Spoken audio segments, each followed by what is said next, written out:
Hey everyone! Let's talk about a super useful English phrase that you'll hear all the time. The ball is in your court. You know how in tennis, when someone hits the ball to your side, you've got to do something with it, right? That's exactly where this phrase comes from. When someone says, the ball is in your court, they're basically saying, okay, it's your move now. Here's the thing though. Some folks get this phrase wrong. They'll say something like, I'm giving you an ultimatum. The ball's in your court. Yikes. That's not quite it. This phrase isn't meant to be threatening or pushy at all. Instead, try using it like this. Hey, I sent over those files you needed. Ball's in your court. Or, I've shared my thoughts on the project. The ball's in your court to decide what works best. This phrase is super flexible too.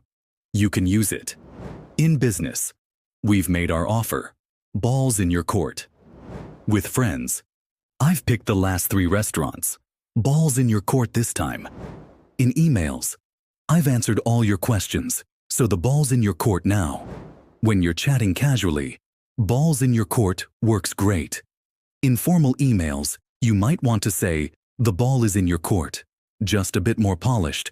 You know, want to make this phrase really work for you? Use it when you've done your part and want to gently remind someone it's their turn to act. It's like a friendly nudge without being pushy. Just remember, keep it friendly. Don't overuse it. Make sure you've actually done your part first. Read the room. If someone's not familiar with sports, they might not get it right away. And hey, if you found this explanation helpful, don't forget to smash that like button, hit subscribe, and drop a comment below telling me which English phrase you want me to explain next.